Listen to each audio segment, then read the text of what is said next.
let's go ahead and get started. Talking about RBAC, role-based access controls. For anybody who likes acronyms, I don't particularly like acronyms, but that's a very common one in this space.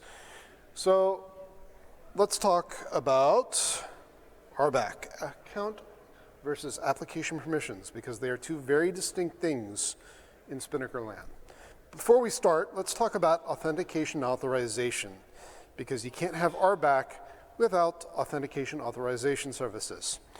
Spinnaker is an open source platform. It's built off of Spring security for most of its authentication libraries, which means we support most of the standard authentication mechanisms, your Auth 2, SAML, LDAP, even a basic form. We also do X509 authentication, which I can get into a little more details. We do separate out authentication and authorization. Authentication is handled at gate. Gate is the entry point to Spinnaker for authentication purposes. It terminates off at that layer and then uses internal headers to track your authentication information to the various services. So part of your login will land on Gate. Gate will then make requests internally, passing an X-Spinnaker-user, X-Spinnaker, groups, or not groups, roles. There's various headers that will actually include on follow-on requests.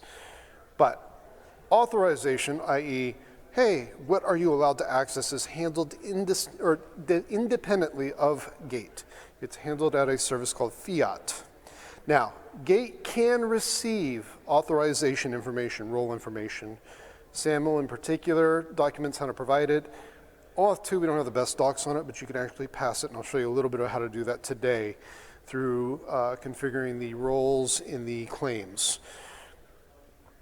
All of that, though, gets passed over to Fiat. Fiat syncs the information and generates essentially a cache of authentication information that's accessible to the various services. Now, a couple cautions. As a rule, individual user information doesn't mean anything to Spinnaker. It doesn't care that I am Jason McIntosh at someplace.com. What it cares about is Jason McIntosh at someplace.com is a member of groups, developers, loud talkers, whatever the group may be. It's not going to care about my username. It is going to care about the groups. And all assignments are done via groups. So do keep that in mind if you're setting up this. Now, group information, I said, the default, and probably the easiest, is to configure to pass it as part of the login assertion. I said SAML does it, OIDC supports it. The other possibilities is you can actually integrate with G Suite, you can integrate with LDAP to pull group information. It absolutely works that way, but you're now having some slightly different configuration for it. I'm not going to get in the weeds on how to configure all the different options because every stinking platform is unique on this point. Okta has a different IDB configuration than Keycloak, than Microsoft's OneLogin. The standard protocols, though, should work for any of them as long as you get the configuration settings, which really is 9 times out of 10 the issue people struggle with the most with Spinnaker. And it's not Spinnaker, it's the Auth workflows. A real quick high-level workflow, most of your external providers, i.e. Auth 2, SAML, DEC, you'll log in, DEC is static files. We'll make a call to the Auth user endpoint on the gate. And if it's blank, it'll redirect you to a login identity provider service, i.e. Okta, Microsoft, whatever. Does a post back to one of the various endpoints. SAML is a distinct endpoint from OAuth. And then that login will go over to Fiat and store the authorization information, i.e. your groups.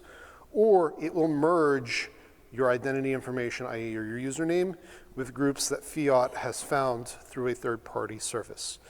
Fiat can query it independently of your authentication. That can be LDAP, Google Groups, GitHub Groups. I think I'm probably missing one in there. It's documented on the website. That's your standard for how you find group information. LDAP actually works probably the best if you have large numbers of groups. I don't recommend that if you can avoid it, if you can filter your groups to a meaningful set of groups. It's a lot easier to configure and pass through. And there's a reason I mentioned that. If you're passing large numbers of groups, Spinnaker includes those as part of the headers on internal service communications, and it can get large really quick if you're in a large number of groups. And the more you're doing, the more you have to track, the more you have to sync. You try to reduce the overhead where you can. You can't always. Most of your identity providers limit you to about 100, 150 groups as part of the login process. Each one is unique. Okta is 100 groups or 150. Microsoft, if it's SAML, it's I think 100. If it's Auth 2, it's 150. They're all sort of unique. LDAP does not have that same limitation. LDAP will let you sync however many groups. You're just going to hit certain scaling issues when you're mixing it. You can actually, though, mix groups. So Gate will actually combine, when it talks to Fiat, both internal and external groups into essentially a cached identity.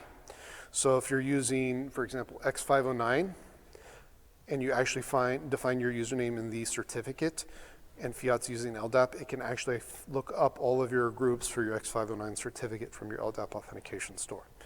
So there's a number of configurations to make that work, but it does work. It's designed for that.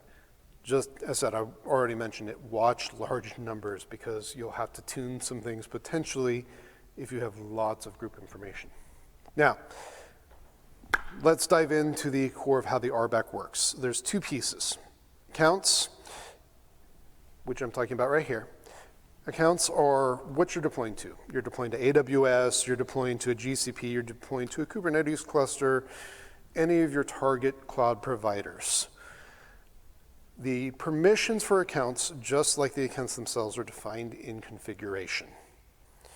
Spinnaker doesn't, well, there is new APIs to add accounts dynamically, big thanks to Apple for some of that contribution. But when you define an account, you set the permissions on the account at that time. There are two permissions types supported, read and write. By the way, write does not extend read. You can grant something write permissions without granting it read permissions.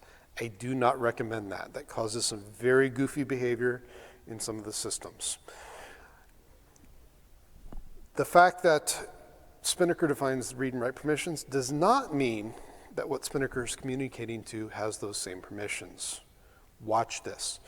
Your Spinnaker is configured to talk to AWS account 12345. I'm missing some numbers there, obviously. However, what Spinnaker is going to do is assume a role into that account. That role that it assumes to has no correlation whatsoever to what the roles and configuration is for Spinnaker. Spinnaker abstracts all of your cloud provider authentication away. Your users don't have a clue what it is. Now, it can impact their deployments. If you're restricting your access to an account, your users aren't going to be able to deploy those resources in the account. You'll get weird, hey, unable to deploy manifest to namespace Bob because Bob did not grant the Spinnaker service account token permissions to access that namespace. It does come up on a regular occasion. That kind of stuff can actually break Spinnaker as well if you're not careful on your target account permissions, because it's designed to cache resources in those, and if it can't, you may hit weird situations where the account, hey, I can deploy, but I can't read data from it, or the entire cache mechanism will just fail and you won't even see it show up in Spinnaker. So there's two places. One, hey, give Spinnaker the right permissions to the account, and then configure that account so that the right users can access it when they're in Spinnaker. Let's see. By the way, I will also make one other caution. Just because you limit a resource in Spinnaker does not mean that you're limited in the target account. Kubernetes is a perfect example. Hey, I've got 5 namespaces. You configure Spinnaker to talk to only one namespace. But if that remote authorization allows Spinnaker to deploy to other namespaces, there's nothing that prevents anything in Spinnaker from deploying those other different namespaces. Other than the fact that you will get weird behaviors like, where did my application go? I don't see it. Oh yeah, I deployed to the wrong namespace, and Spinnaker's allowed to do it. It's just I didn't configure Spinnaker to talk to that other namespace. Similar sort of things with AWS regions in AWS. If you can configure Spinnaker to only talk to one region, and you have 3 different regions and you deploy to some other region somehow, yeah, you're not going to see it in the UI because Spinnaker is going to go, I'm only caching US East 1. Yeah, you deployed to US West 2, but I don't know about US West 2. Your deploys will succeed, you'll just never see the status of it. It does not validate what you're doing from that perspective. Be nice if it did, it's just not going to be that nice to you. So I've already mentioned account permissions. You can see some examples up here. Hey, I've got a Kate's namespace dev, Kate's namespace prod. I'm using this as a simple example, talking to the same config server, or Kubernetes server, where I'm breaking it apart by namespace, like namespace prod, namespace dev. You'll note here, though, there's nothing that would prevent me, if I'm in dev, in using the exact same kube config from deploying to a prod namespace, because it's the exact same kube config. That can open you up to a security hole if you're not careful with what you are using from a grants permissions for Spinnaker to connect to it. Just because it's configured with namespace dev doesn't restrict it to deploying to namespace dev. But permissions, you have read and write. You'll note everyone and engineering managed. I use that as a simple example. My team does manage Spinnakers for customers, by the way. I've seen this time and again, and I've done it to myself more times than I can count. Oh yeah, I added engineering managed to write, but I didn't add them to read, which means if you have a pipeline deploying with only engineering managed, they're not going to have access to read the results of my deployment. Let's see.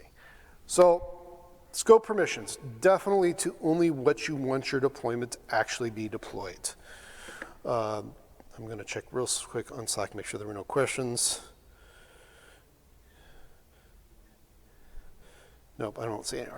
All right. So mention the kube config.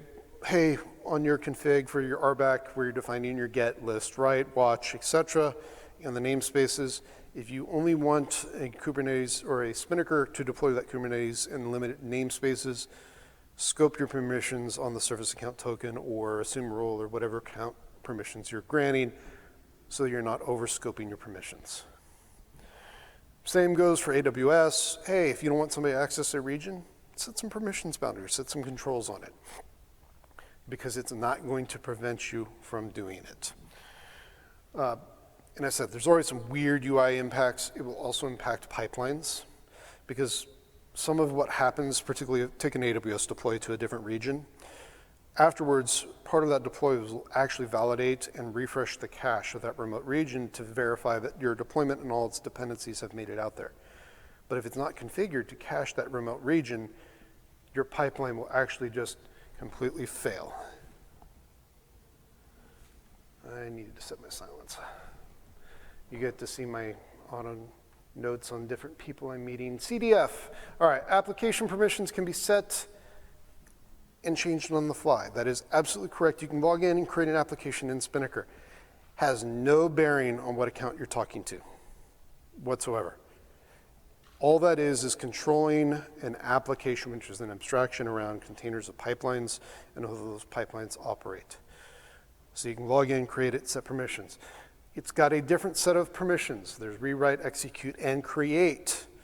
You can grant people the ability to execute all day long, but not actually create pipelines, for example. We'll say you can also control these. There's a policy, and we document it, I think, only on the Armory docs page. We've talked about transitioning that over, but there's actually a policy config you can define in your Spinnaker config, and I think it's actually stores it as a configuration in Fiat, if I remember right, that will merge and set overrides so you can do expressions that say, hey, anything matching this pattern will restrict you to create permissions, for example. But again, pipelines and orchestration tasks only. And unfortunately, the default is, hey, if it's there, you have permissions. You can do anything. So set your permissions, please. So application permissions, where do you set them? If you go to a brand new app, it will actually prompt you for them. There's a permissions block. It'll actually try to do some intelligence on it. But do watch, I've already mentioned, hey, just because I would grant engineering managed permissions doesn't mean that it works for all permissions. Sometimes you'll have to also grant everyone, and that'll be critical here in a minute. You can come back, you can change these on the fly. When you do change an application permissions, it creates a background task that executes and does a sync operation.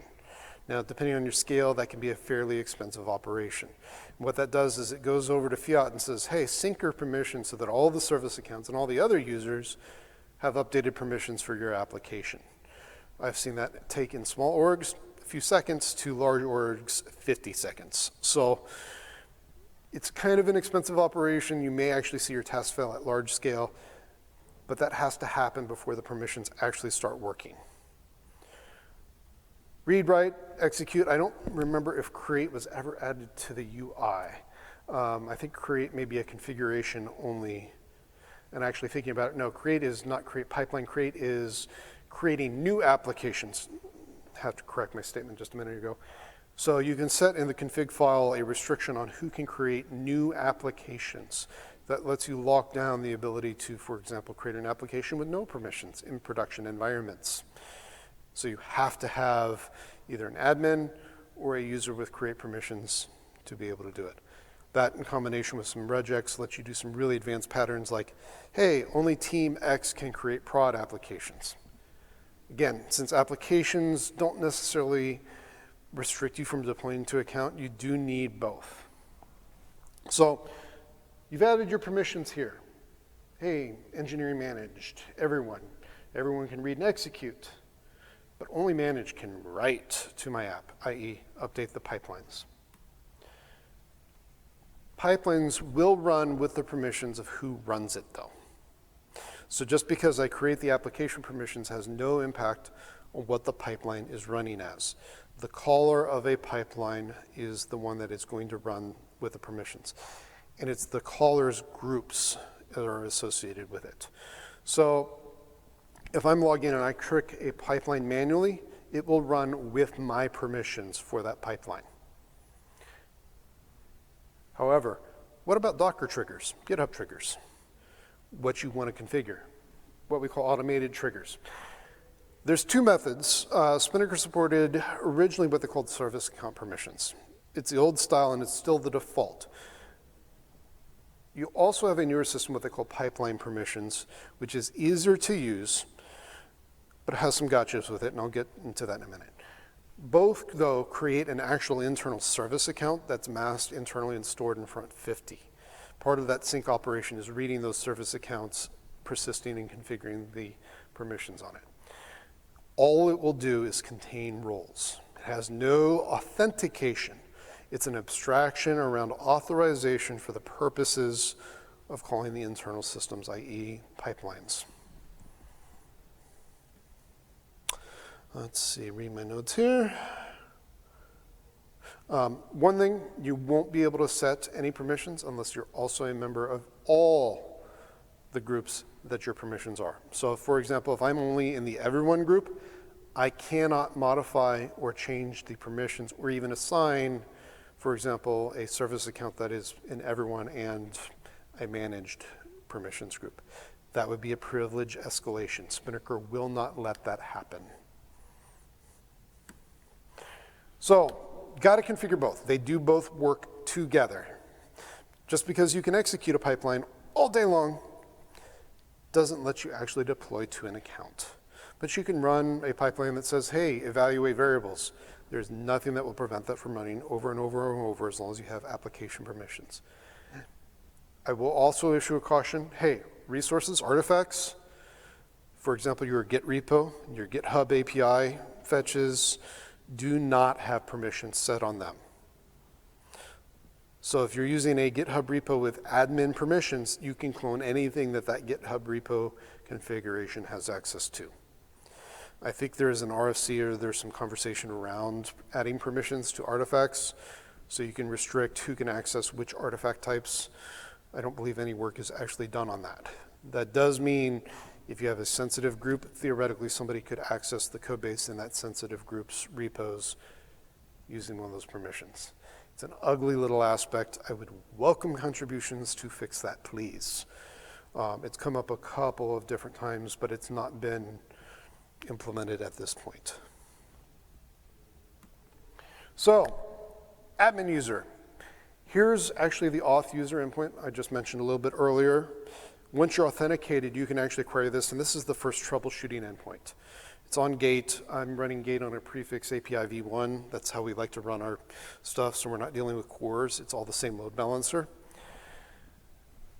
You can see here, hey, Jason McIntosh. I've got two different ones. I made Armory a little more limited for my access for my local machine. I don't want to give Armory the world.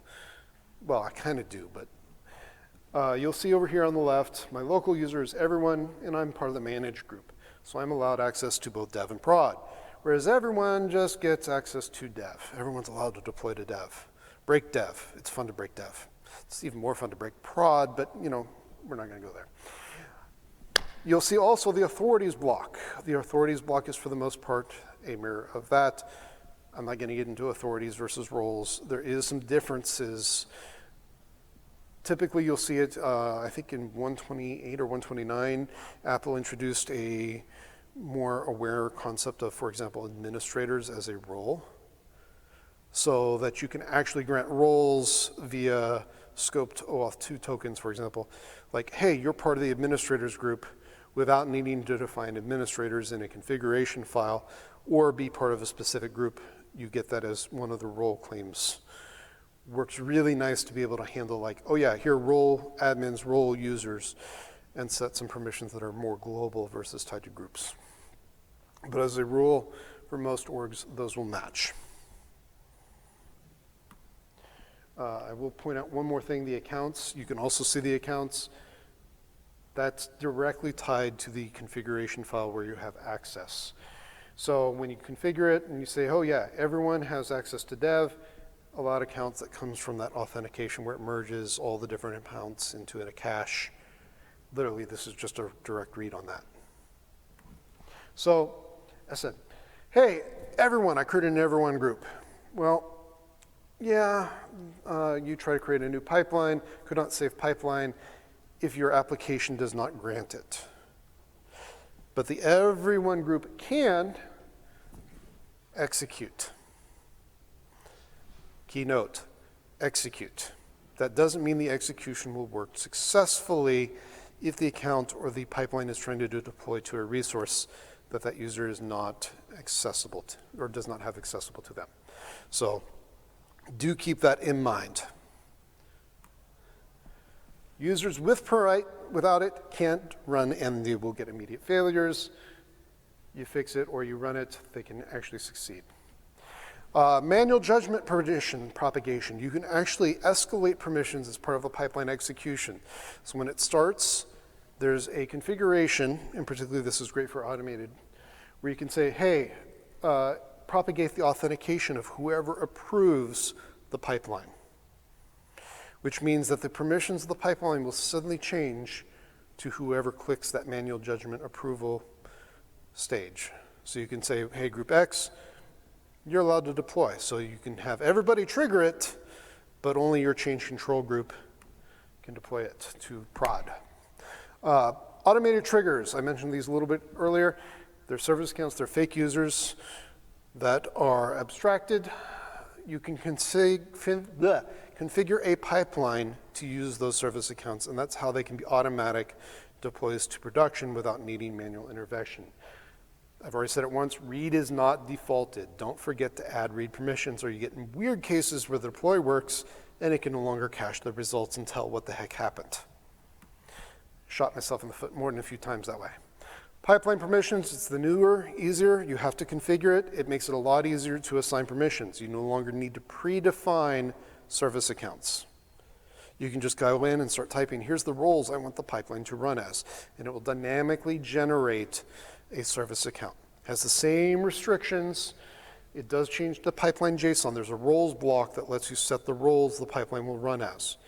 Again, same restrictions. You can only assign those if you're a member of them. It also has an interesting after effect. If you ever try to edit the pipeline, one, the sync has to complete so the service account exists, and you have to be in all those roles for that to work. I do recommend that as the default anymore, because it makes using RBAC and doing RBAC so much easier. I will apologize for the wordiness of the slides. The slides are up and available, though. I also have them on my GitHub repo. So these are all publicly accessible. Anybody can go access this. Read is not default. If you don't do it, I said that over and over. This is an example of a failure where I did this to myself, where I sat there and like, why isn't this? Oh, yeah, it'll sit there and time out and time out and time out until it eventually succeeds. Also, one of the other key things that people fail on, your automated triggers have to have execute permissions on the application itself. So if you assign a role just to the application or to the pipeline, and that role is not in the execute permissions, it's not going to be able to actually trigger, and it will fail silently with no error any place. It's incredibly annoying. Policy, I mentioned that. We've got docs up here. I would recommend going out to Docs Armory IO, Armory Enterprise. This documents how you can configure some of these in a config file. That takes care of doing it as a policy versus using a UI. There is a number of improvements. There's been recent sync permissions to Fiat to improve performance time. I mentioned Auth artifacts. I would absolutely welcome artifact permissions. There's also some discussion around orchestration tasks and some of the permissions there. And we're talking about reducing sync time as ready. There's some repos for you. GitHub repo. I've put all of this, including how I run Spinnaker locally with a dev Okta instance locally, including the OAuth 2 configuration to enable that to work with groups. Docs, I mentioned that. There's several different docs on Spinnaker IO. We have a pretty good X509 walkthrough on how to do X509 auth with the OpenSSL commands.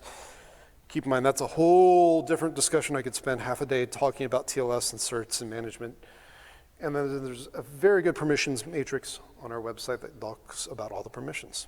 So there's an email, personal work, and I'm on Twitter. If you have questions, feel free to ask them. I think I'm about time. I didn't see any Slack questions. I'm pulling that out real quick. If anybody has any questions, now is the time, because we're about out of time. All right, went really fast, but do feel reach out. I am in open source Slack if you got questions, or was there a question? Yeah, real quick. It is not included on the open source Spinnaker version, only the Armory version. So all the stuff I have shown here is open source.